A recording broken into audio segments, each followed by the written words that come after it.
ride together, we die together. Bad boys for life.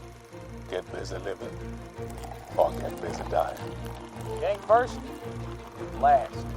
Are you not entertained? Are you not entertained? Welcome to Brews and Reviews with Mick and Pat. I'm Mick. And I'm Pat. And each week we sit down with you degenerates to pretend we're certified cicerones and cinephiles. That is right. So grab a cold one and join us as we review Hooch Booch's The Bee's Knees Hard Kombucha and give our thoughts on episode 2 of the HBO MAX series, The Last of Us. If you've been with us before, you know what time it is. Release the Kraken! Ooh. I was expecting an explosion like the last one. Yeah, that was actually way disappointing for a kombucha. The last time we opened a can of kombucha, I got kombucha on my face. Yeah, it went everywhere. Yeah, that was everywhere.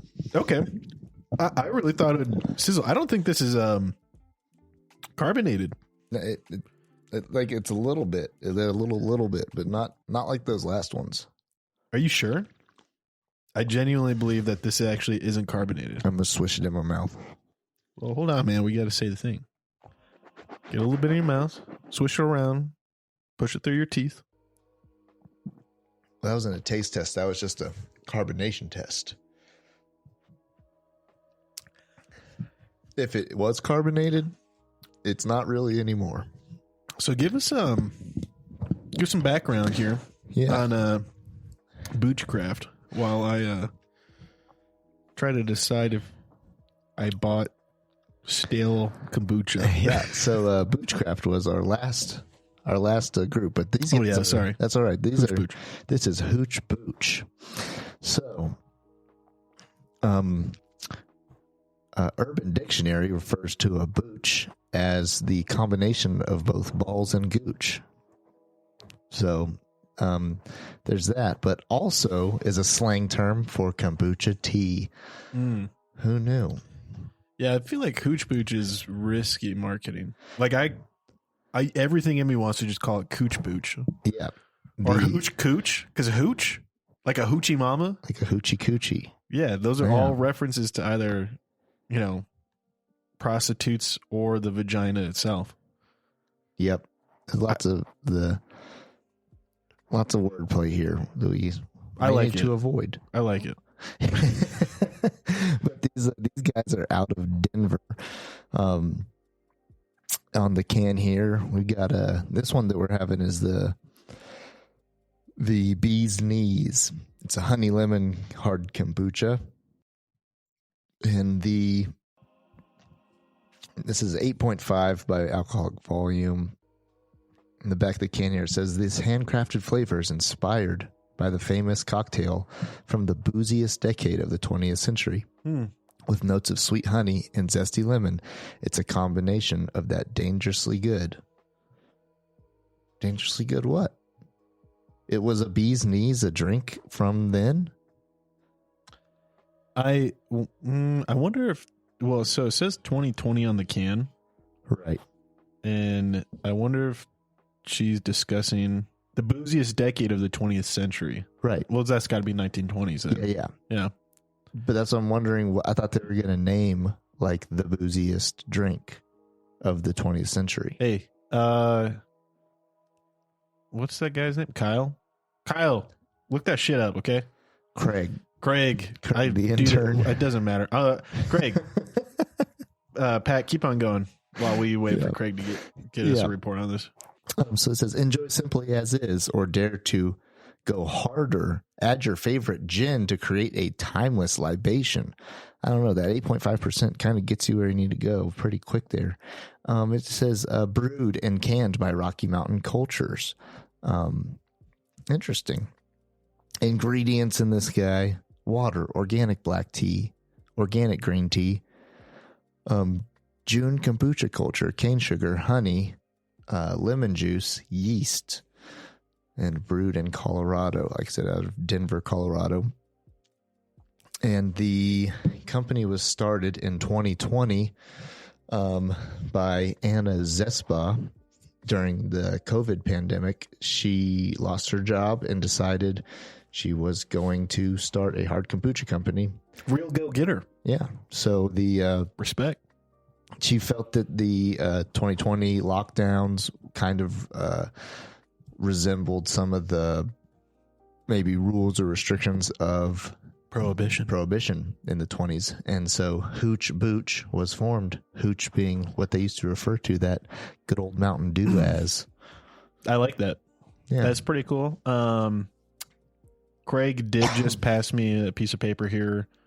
It is written with crayon, but it does say that Bee's Knees was a cocktail from the 1920s. Very famous during the Prohibition era.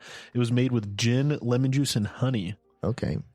And I'll be honest, it looks really good. And you know what? I think this Hooch Booch Bee's Knees would be the kneest of the bees if there was some gin in it right now. Like, really? I actually do think this would go great with gin. Yeah. It's a little sweet, a little sugary. See, but it's not sugary enough that I'd be upset about it, because what is a gin and tonic if not just bitter water?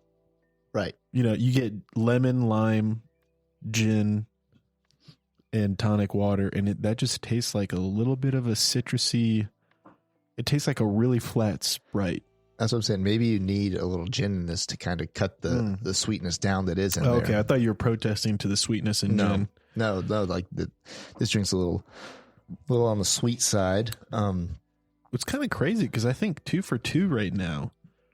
We've both, like, for back-to-back hard kombucha, we've had the thought this would be great as the base of a cocktail. Mm-hmm. And I think there's something to it, man. I think hard kombucha might have a place as the base of cocktails and just replacing the non-alcoholic components to cocktails.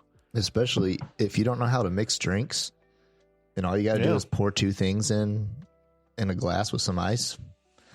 Some people shake mess it around for a second. Boom.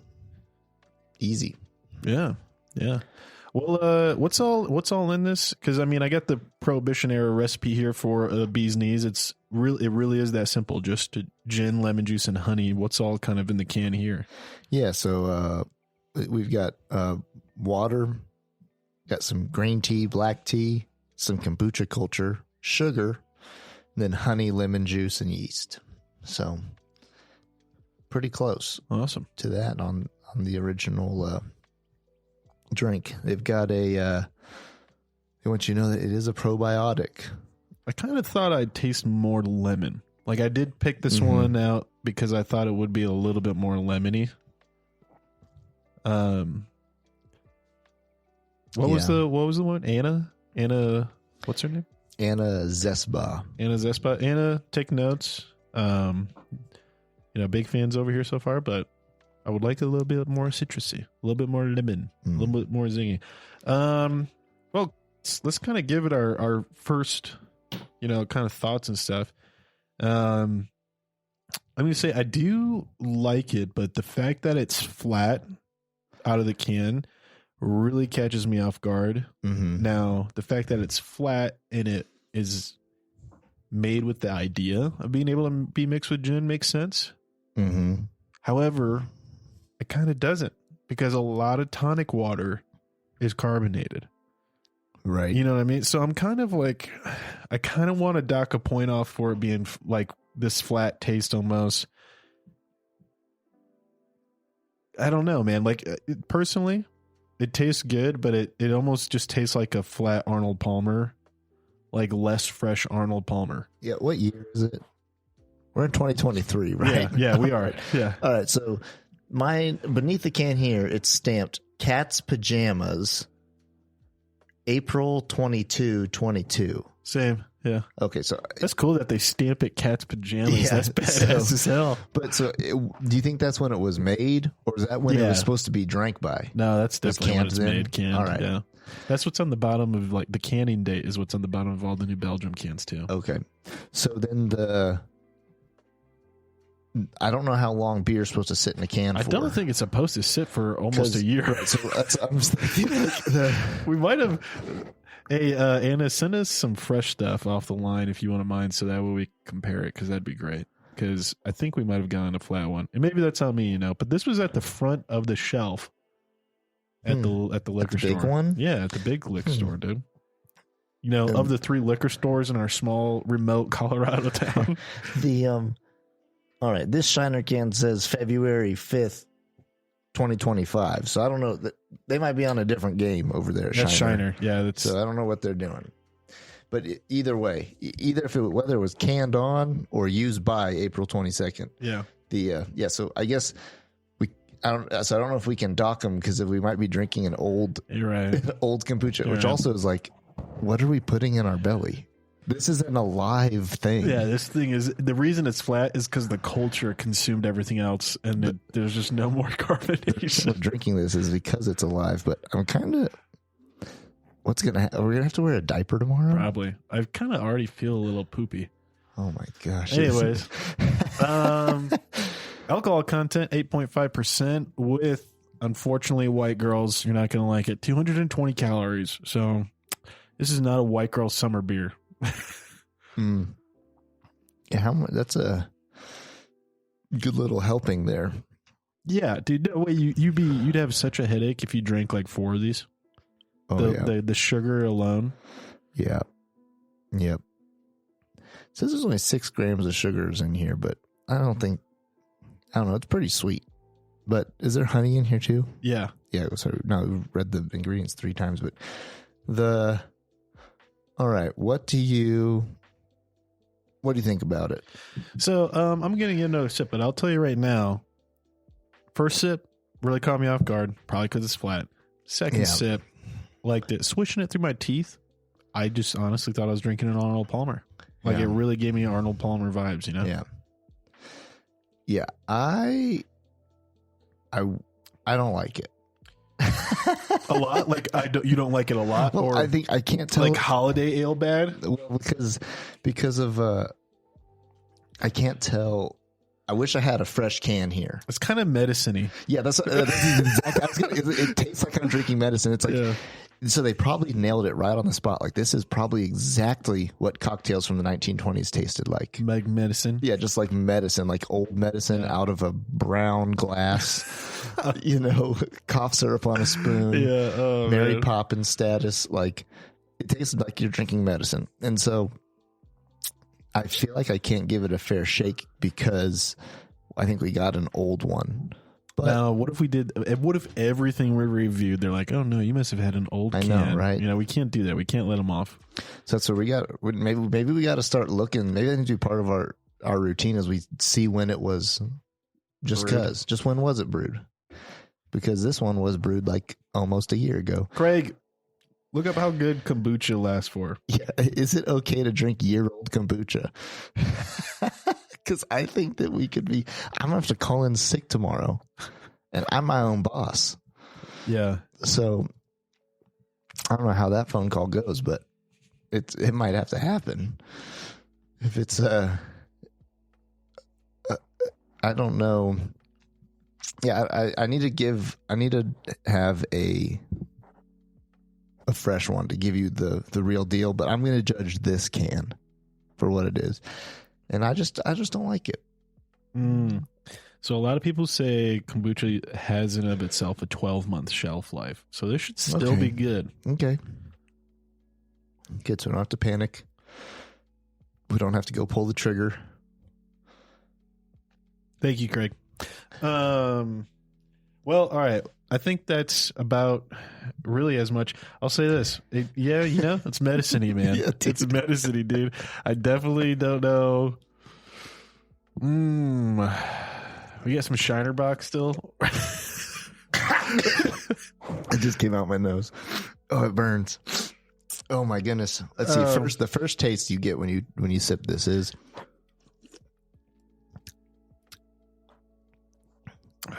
medicine.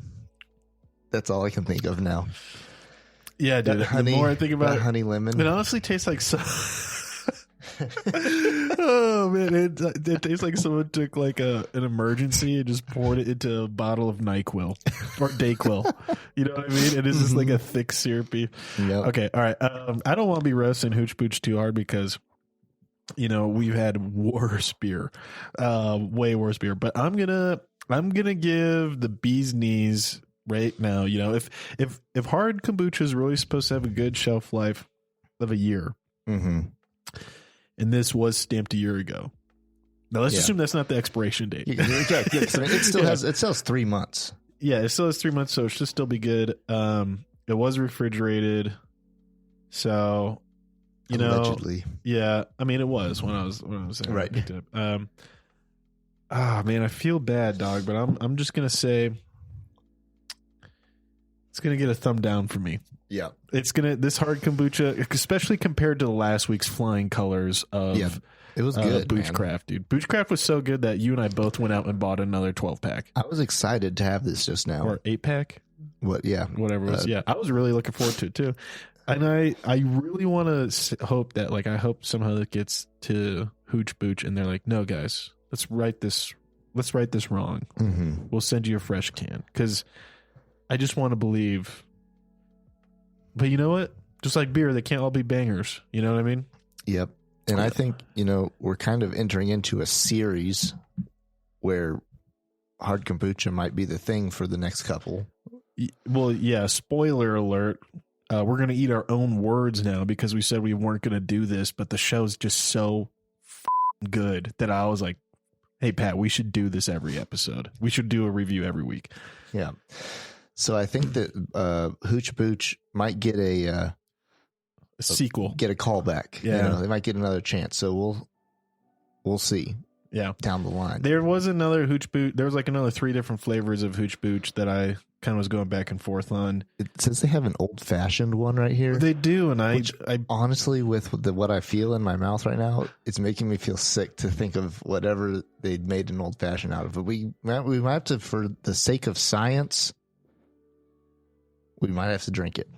Yeah. I agree. Alrighty. Well, let's with that. Oh yeah, Pat, what's your rating? I give it a 1 thumbs down. Yeah, it's a thumb down. It's a 2 thumbs down from the Mick Pat thumbs show. Out of 8 thumbs, out of 4 thumbs down or 4 thumbs up, or no thumbs at all. You got a 2 thumbs down. Yeah. I'm sorry, guys. I don't take pleasure in that one because it's not repulsive enough. I was excited. I took pleasure in thumbing down Holiday Ale just simply because it's like New Belgium. It's like the biggest boy on the block, and it's like, eat some humble pie. This sucks. Yeah. And I always will dunk on anything that's an ale.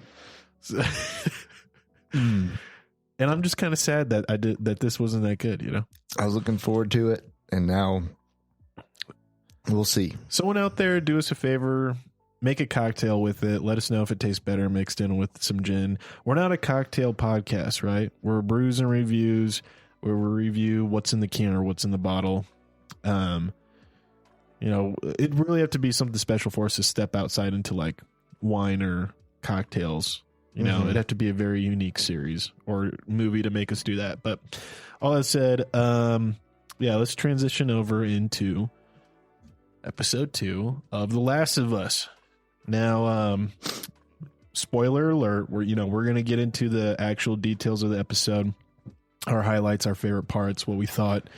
But since this is our first time that we're actually going to go through a series, going to spend way less time on background of the show or anything like that, since we did a really solid introduction in the first episode here. And I'm just going to kind of give a brief synopsis of no spoiler episode stuff for people to decide if they really want to listen through this episode. What happens in this episode? Joel, Tess, and Ellie. Joel and Tess, friends, romantic partners. They're on this mission to get Ellie to the Fireflies outside of Boston. And they're going through the abandoned, flooded Boston full of these, I wouldn't call them undead because I don't think you ever die when you get the clicker stuff, when you get the fungus. I think you just turn. Like, I don't think you drop dead and then come back, right? Right. And so, yeah, they're going through the outside of the quarantine zone.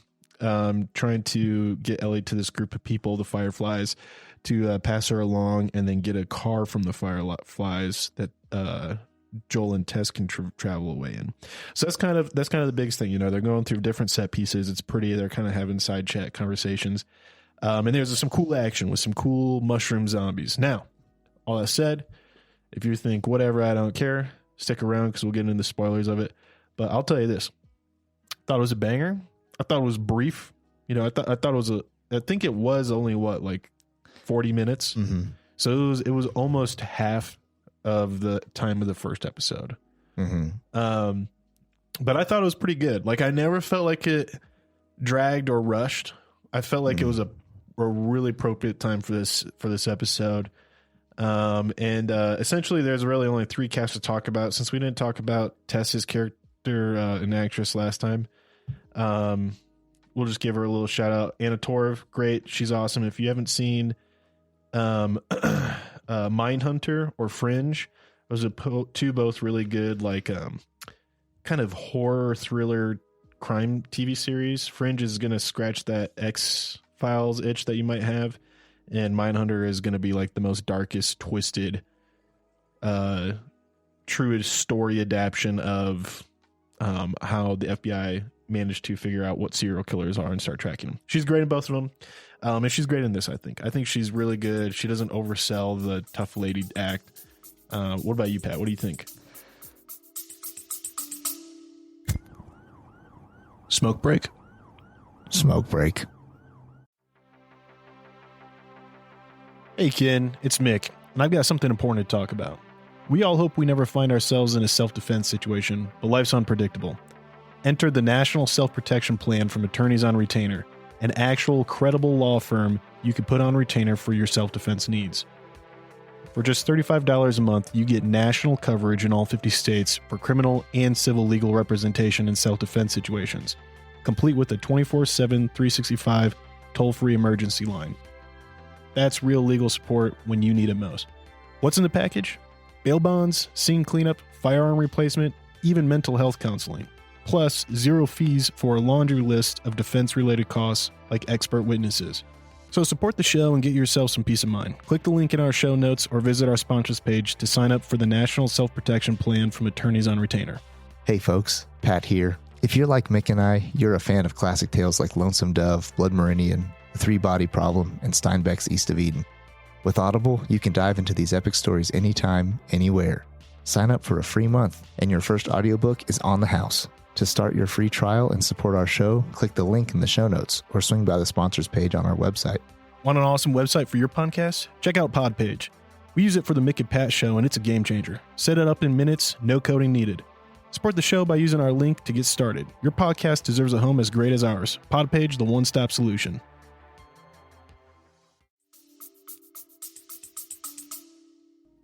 Yeah, I think this character, I think she's just a really strong, She's just a really strong female character? No, so here's the deal. There's these forced strong female leads in shows.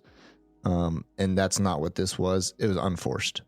Yeah. But she was she just has a presence and a strength that I like. Mm-hmm. So yeah, her character was, I feel like there was a lot more backstory to her character, probably in the video game, that we didn't get. Not really in this one. Yeah. Really. Spoiler for the video game. You don't get much more backstory about Tess other than little nuggets of what she says in passing to Joel. But they actually debated opening this episode up with, rather than the flashback to Jakarta, which we should talk about because it was really awesome. Mm-hmm. They debated having this one, rather than be a flashback to Jakarta and the start of the infection, to a flashback of what happened with Tess and her experience before the apocalypse, which would have been her killing her infected husband and locking her infected son in the basement because she couldn't kill him, and then crying and running away, right? Which I think was I think would have been fine. I don't think I would have been upset. I think I would have been oh well, bummer you're doing this much backstory for someone who's about to get, spoilers, dead. Yeah. Yep. Dead in 40 minutes. She died. She died. She went out like a boss, but she kind of choked on the end. Yeah, on some little tendrils. Yeah, pretty nasty. But all that said, I'm happy they went with the Jakarta opening instead. But yeah, we don't really get much more exposition of her than she's like tough cookie, and her and Joel found each other post-apocalypse, and kind of clearly both are broken people who lost something important. Yeah, there was something between the two of them where it's like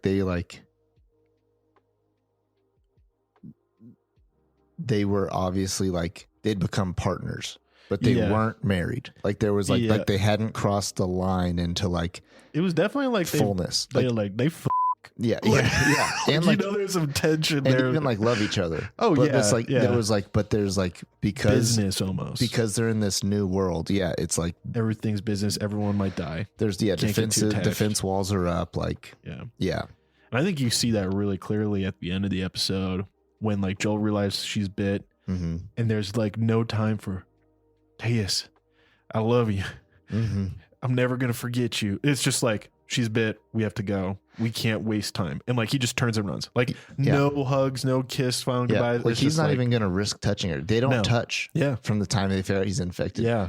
And he even flinches away from her when he finds out. It's like, and so they just had to have someone kiss her. Ew, gross. It was like, yeah, that's not in the video game either. They spread by spores in the game, and in the show they spread by like an actual like tendril of the mushroom, which fungus underground. Yeah, I don't really think that is a real way an actual mushroom spreads today. Right. I don't think there's an actual mushroom that spreads through like an actual fungus that spreads via bites. I think everything that I know like that's similar to this thing that like takes over the host, it's a fungus, is spores. So don't quote me on that. I'm clearly not Christine Hakim's character, a mushroom expert. Right. And the for this one you got to think about like the aspen tree situation. Like they're all alive, they're all connected underground. I do like that because that is true. That's like, that is a fungus thing. Like there are fungus like that are like tens of thousands of square miles, and they know it's a network. There was some guy talking about like the largest living organism like is a fungus. Yeah. Or something, like in some area, like 'cause it's all connected that way. And I think it was smart too to like, honestly, the spore thing makes more sense for how like mushrooms actually work. Yeah. But like from a production standpoint, that's too much of a pain in the ass. Like there's gonna have to be gas masks constantly, hiding people's faces. All the time, recording through a gas mask. Like and then like anytime they walk in like somewhere where they like, if they want to have something explode or dust kick up, that could have been spores. Like it's like it makes sense to go to the other method where it's like disconnected living organism. Classic get bit, die. Yeah. Get bit, get infected. Yeah. Yeah, because I don't even actually think in the game, if you got bit, you would also get infected too, because it was spores in the mouth or whatever. But in the game, were they all connected? Like at the end of this, like at the end of this episode, where like one person got like, or one, and they all just like came running. No. Yeah, that's so. The cool thing about the idea here of like the connection is that we've actually used fungus like this for experiments. Really? And like Japan, this would be a short side story. This is a cool story. Look it up because I'm not going to give you all the details. But Japan did a thing where they took this fungus and they put it in essentially a very tight, flat version of their like city's subway tunnels and stuff. And then they had the fungus like fill it out, and then they removed the walls essentially that they like infrastructurally could to like rebuild some of their subways and stuff like that. And the fungus optimized their transportation system. Oh, to find the ways to go. Find the most optimum routes. And so like they just literally, the tunnel system for the subways and stuff in Japan today is designed by a fungus. Really? Isn't that pretty cool? It is cool. Yeah. Huh. All I said, fungus whack, dude, and they are definitely pretty sophisticated. Yeah. And it would not surprise me if it's like, you know, kind of you step foot here and it echoes across miles and, you know, they'll find you. You know what I mean? Like, I wouldn't be surprised if that's like something like a possibility. But all that said, dude, the Jakarta opening, man. Mm-hmm.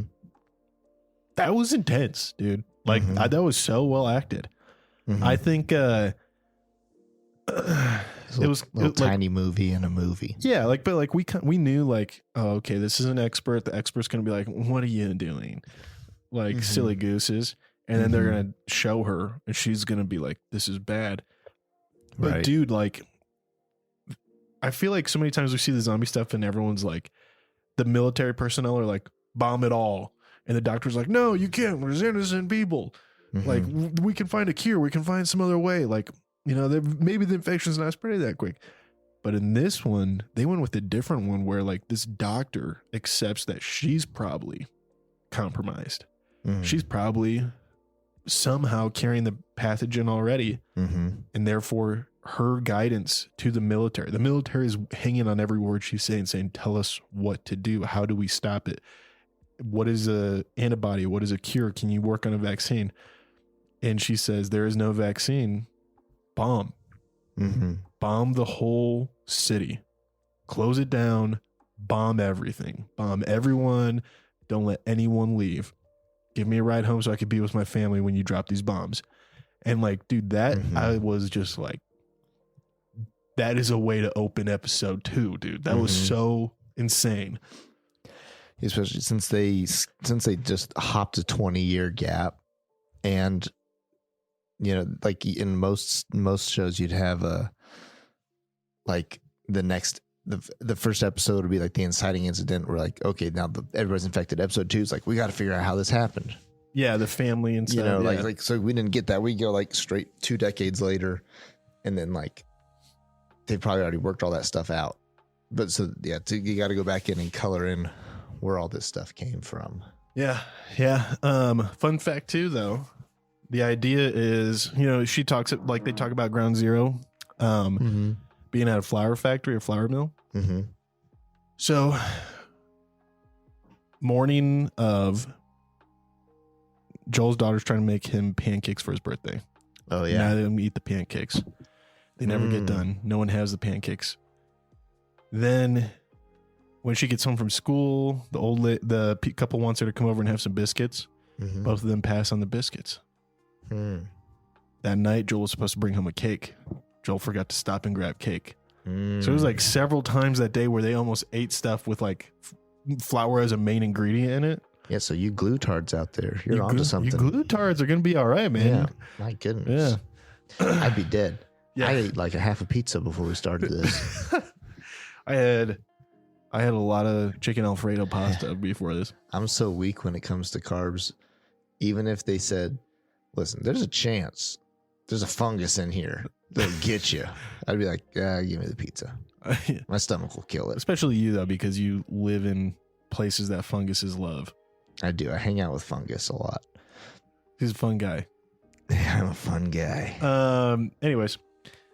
So I guess just to kind of, you know, not get too bogged down with like overanalyzing or anything like that, but I just genuinely want to know, to like, points you enjoyed, little moments here and there. Cause I mean, all of it for me, I'm looking through the lens of, this was fun to play.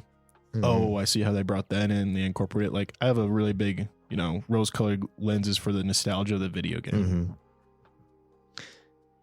Yeah, I was thinking for part of this episode, I was thinking, my God, this was the most boring video game they ever made, which is because they're filling in all the parts. Like in the video game, you're just like probably button smashing ish the whole time. Like, you know, like, yeah, you know, but like, a lot of it is walking too. Like, yeah, but like, and then like, there's probably a lot of dialogue scenes too, but then like you know, like you're actually playing, you're fighting off people, whatever. But then there's not quite as much dialogue that they have to come back in and like, backfill in.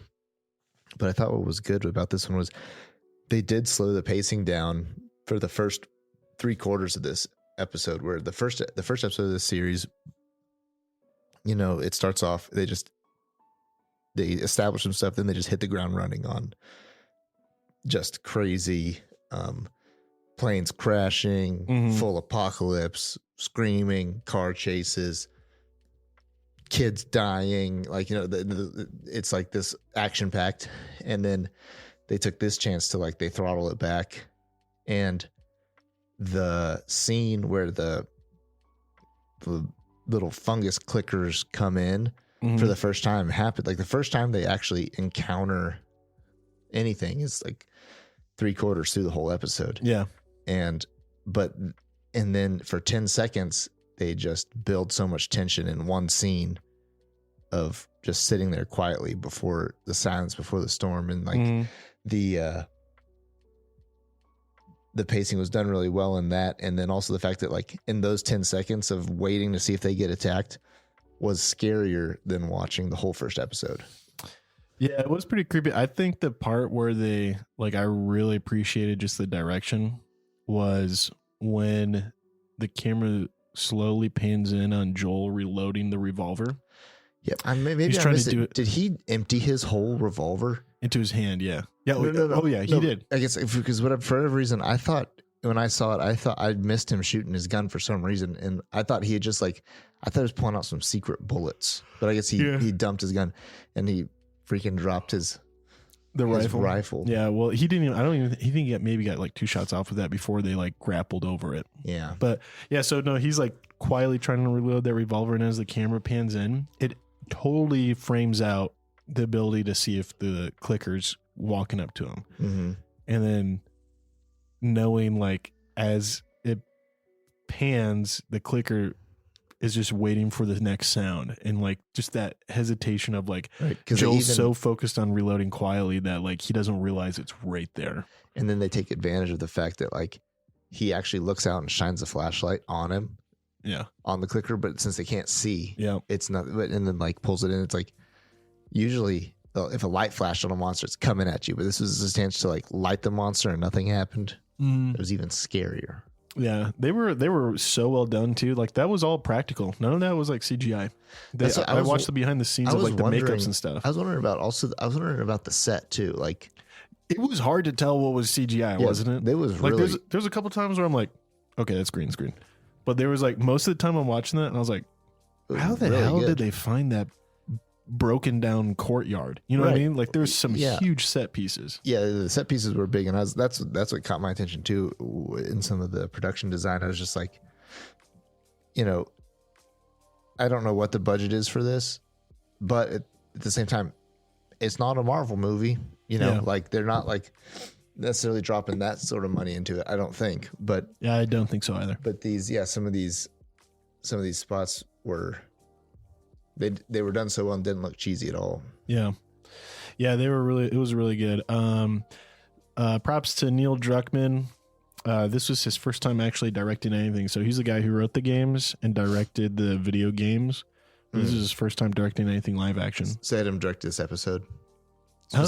Did he direct the series or just this episode? Yeah. Just this episode, yeah. Which, I mean, great first foray. Kept it short, compact. Yeah. Pretty good.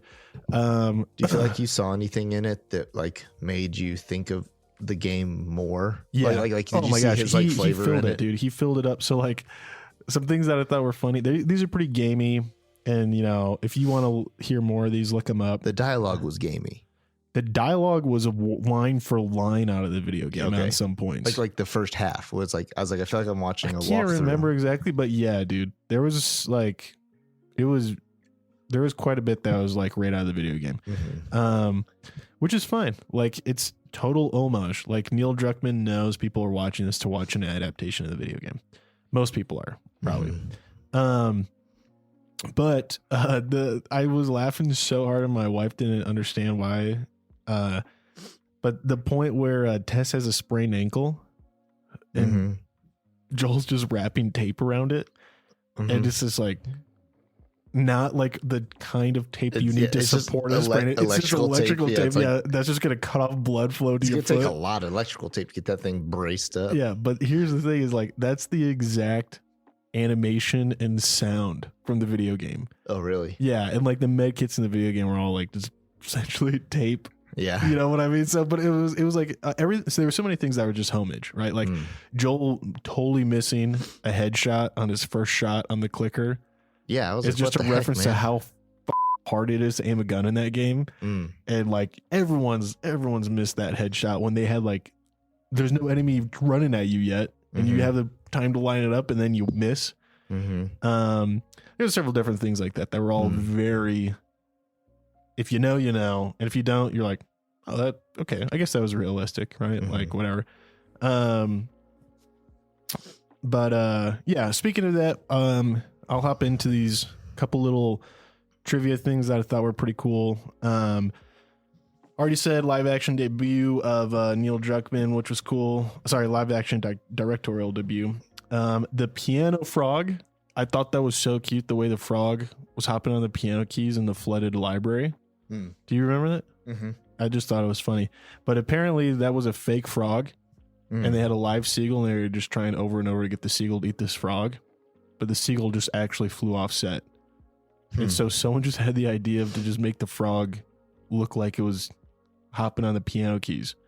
I thought that was funny. They kept it in there. Yeah. And then Christine Hakim, again, the actress for the microbiology fungal expert. The actress was originally not going to do the scenes because she was in Alberta for a lot of them. And it was during COVID-19 when they were filming it. And her grandniece, though, told her, she said, you know, you don't understand. This is going to be a huge deal. Like, you have to do this. Like, so millions of people are going to watch the show. And so because of that, she decided to do the show for that scene, which I just thought was cool. Whenever like people listen to their kids like that, because their kids are in the know and they know like what's going to be popular. The rest of them, there's a ton of trivia, like I said, about like references to the video game that Neil Druckmann did, but go ahead and look that up online if it's interest to you. It won't make sense to people who haven't played the game. So I'm going to pass over that. But anyways, I do want to talk about just the ending, you know, the going out in a blaze of glory. I don't know. So that was the only thing that fell flat for me this episode was pouring out all this gasoline, throwing grenades everywhere, and just hoping the gasoline blows up the grenades, which is iffy at best. Like, fire can get definitely hot enough, especially chemical fire can get hot enough to blow up a grenade, but like on the edges of a grenade, probably not going to blow it up. Like there's just like they're not that sensitive. It also appeared to be diesel, which would be even less explosive. You're right. But all I said though, I just kind of was like, "Come on, get down to the ground, prone out." You don't need a flame. You literally just prone out and like let the flint sparks go. You'll be fine. And like I don't know, it was one of those things where like I felt like they were trying to ratchet up tension, which I get, but we all knew she was gonna die because duh. And then I was just like, at the end, I was like, they should have foregone attempting at tension to just make her seem witty, to make her seem smart, like to make her seem like this, get down at the ground and like this is gonna hurt, but whatever, just light it on fire, You know, I just because she was just so capable. The whole thing, like Tess was like capable, and when she like in the end of episode 1, she's like, we can make it worth your time. To the Fedra guard. Oh yeah, that wasn't to me like, that's why I liked her as a female protagonist, because so many people would say like, oh no, like the strong woman doesn't need to like offer her sexual services to you know, get over on men, like she's just strong enough to take men out, but the reason Tess was like believable is because like I think Tess like legit would have like, you know, pull out your weenie, like we're gonna do this here if you'll let us get away. And then like maybe she would have killed him, or maybe Joel would have killed him in the middle of it or something like that. But the thing that was believable about Tessa being so badass is like she'll do anything to survive, and like there's nothing beneath her. Like she will try to seduce you and then cut your throat in the middle of the act if it means she gets to walk away. And just capable in general too, like very so like capable. Being capable, like you're like trying to light the Zippo, and like the last fungal kiss scene freaked me out. Did it though? I felt so. I mean, it's fine if it freaked you out. I guess for me, I was just like, really? That's how it's gonna. Maybe is it doing that because it knows she's infected? Right, that's what and it's like sinking. Exactly. Well, it's like, is it like actually kissing her because it's one of their own? I didn't think it was a romantic like you're now one of us. You kiss. That's how it kind of played out. I felt that because it was just like it was a little silly. And whereas, so I don't know what they were trying to do there, but like to show that she was beyond, then she was too far gone. Like the struggle with the Zippo should have been with shaky hands, because that's what you get. Like, she should have been fighing off the fungus in herself. Yeah, maybe. Well, there's a couple points where it showed her like jitter hands. Yeah, like but meaning like. But I get what you're saying. But let's say like there's nobody in there yet, and she's just trying to light a fuse or something, and it's her against herself. Yeah. Like she's like writhing and fighting it off and just trying to get this thing to go, and she gets the thing to happen that blows them up. Or just pull the pin on one of the fucking grenades. Yeah, no, that was an awesome biggest one. I was like, why do you have to use a Zippo lighter? Just pull the grenade pin. Yep, that's one of those ones where like the art, the artistry. If you're gonna do one of these super intense shows with lots of guns, lots of gadgets, lots of really resourceful people, and then you do a scene like that, it pulls people out of it. Yeah, but for the most part, I thought it was good. I liked it. I think that they did what you typically do in a series, where a series comes out like red hot, action packed, and then you really throttle it back, so through the rest of the series you can rebuild that. And so, but they did it well and still held my attention throughout it. Yeah, I don't think I'll be honest, I don't think they've dialed anything back like so far. Like I still felt just as much tension and kind of like high stakes. Right. Even though there might have been more dialogue, I guess, or something. Right. It still felt high stakes. Yeah, like the pacing though just kind of was like, conversational or developing. Yeah. Well, with that, what do you give episode 2 of The Last of Us? Thumbs up, thumbs down? Now that we're doing like the whole, if we're going to do all of them, I kind of am like, do I need to be more critical? Do I got to like, even if I like the whole show, say I don't like some of these things? Because I think we gave this show 4 thumbs, right?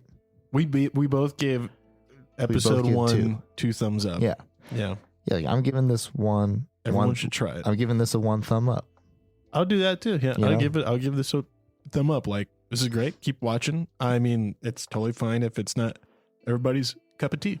But Right. like, I would imagine majority of viewers are going to enjoy this.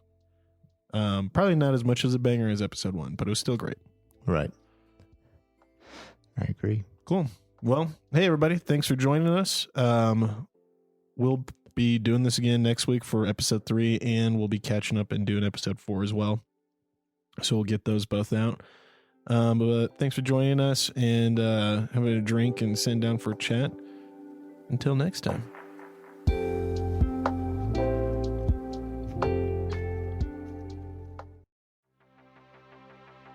Thanks for tuning in. If you love this episode, drop us a review. If you have qualms or comments, leave us a voicemail on our website. While you're there, check out our latest news, merch, and deals from our sponsors. Till next time, Ken.